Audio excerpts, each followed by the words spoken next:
Hello, TF2 enthusiasts, and if you're like me, you like strangers because you like collecting your virtual points and kills on a virtual item in your virtual backpack. You have on your virtual character so that you can flex online and basically show how many people you've killed or points earned on a specific cosmetic. Those kind of ways people get their hands on stranges, either you do via trading up, so like sort of like you get yourself some keys or some items that you just don't want anymore, and you trade up to get a strange that you want, or you can go on the market and buy them. But the ways that they originally were obtained, which is like most items, the TF2 that are cosmetic and weapons anyways, you have to unbox them either from via Sears crate, a cosmetic case, or war paint case.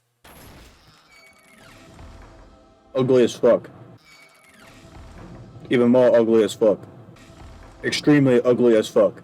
That's mostly where a big majority of our stranges come from. Actually, that's where practically 100% of them come from. Another way of obtaining stranges, which are exclusive to MVM or Man-Up mode, is bot killers, which are good for beginner collectors that want to get their hands on stranges. And those Australiums and the Golden Pan, these are for later game, sort of collecting or just getting in general.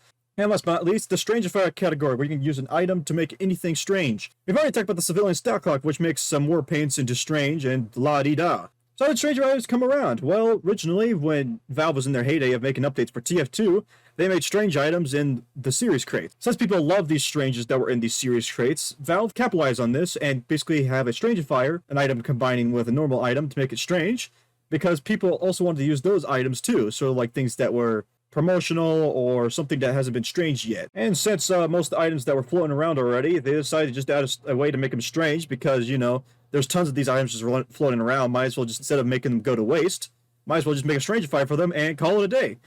The greatest example is the Cleaner's Carbine, one of the ones that can be Strangified. Not many people use it, but there's not really a way to get a Stranger without a Strangifier these days, pretty much. There might be another way that I'm not aware of, but we'll get into that in a later date. And the main reason why is because achievement items, sort of like the Gibbous, the Professor Specs, and some other ones like Halloween-based ones, sort of like Rasmus's hat, the Monoculus Eye, and also the Headless Horseman's head itself. And there's also for the Headless Horseman Head Taker, which is also another video I want to make on that one. How you obtain them was sort of like how you do with collectors. You get this chemistry set, which is a Strangifier chemistry set, and you fill out the requirements it needs, sort of like shotguns, Vitasaws, depending on which one you got. You get like a miscellaneous ones. It was basically just a way of just getting rid of backpack clutter just for an item to become strange. And in my opinion, that was like the most coolest thing I've ever seen in the history of TF2. I wish I was around at that time to make some myself, but sadly, I wasn't around. There are two types of chemistry kits, which is the Strangifier I just said, and the collector's ones were also in that bundle. So in the time frame of 2013 and 2018, these things were dropping. And sadly, this reign of awesome Strangifiers came to an end when war paint started popping up. And yeah, some of the crates that these were attached to actually can no longer be unboxed, which sort of sucks. You can't even unbox the cosmetics that were in those crates, so that's quite funny. But yeah, sadly, you can no longer get the Strangifier chemistry set or the collector's chemistry set naturally in their environment, so you can't just make a big buck from just having those sets anymore. So yeah, that's sort of the sad story of Strangifier. A great, awesome item that should have stuck around, but sadly got shelved over the idea of a civilian stat clock, which is honestly quite dumb in my opinion. Yeah, the skins that we got today, since we only do war paints now in cosmetics, there's already strange variants you can get from the boxing, but it'd be pretty cool to still get these sets today, because I would still use them. There'd be a lot of more Strangifiers running around. There'd be a lot more collector's kits running around, because honestly, in my opinion, we have way too many freaking items to make it to the point where we are just crafting everything into refined.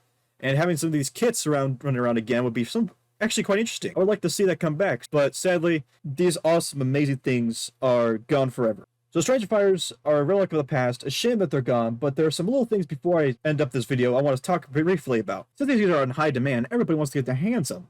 But the cool thing is there's actually some properties that people don't think about when they use a Strangifier. Because when you look at the market and you look at things that could be Strangifier, you actually see some pretty interesting things, because the requirement is, as long as it's not strange, it can be Strangified. So this means anything that has any other qualities, so like default quality, a genuine quality, vintage, collectors, and even unusual, which is pretty awesome in my opinion. That's why a majority of certain items that are unusual are strange, because they had a Strangifier at that time. So like older ones like the Big Chief, you can only find them in strange quality, or you find the unusual mostly in strange quality most of the time, but if they're not, usually because people didn't want to buy the kits at the time or the Strangifier to equip to it. But honestly, in my opinion, it's just sort of a relic that we just should have back. They tried to bring it back with the civilian stat clock, which civilian grade was only to the contract, which sort of sucked. If they reintroduced the civilian stat clock in a different way, it would totally work. There'd be a lot more strange unusuals running around, in my opinion. So yeah, sadly, these things are practically dead at this point. Like, there are some running around. Like, there's probably a couple thousand of each running around. But if you look on the Steam market, there's some that just haven't been sold because they've only been used, like the Strange Gibbous. I have not seen a Strangifier for the Gibbous in a long time, or heck, even a Strange Gibbous at all. And yes, sadly, that's my opinion. They're an awesome relic of the past. I never got to experience except for just applying them. I don't actually unbox them or anything like that. So that's my opinion on Strangifiers. Something that I would love to get my hands on again, just for the hell of it. Just like one, like I don't even care if it was like a Halloween crate that had them. It would just be a fun thing to do. So yeah, it's my opinion on Strangifiers. If you like what you see, hit the subscribe button so you can find more of my content and future content. And yeah, I guess I'll see you around. Taquitos.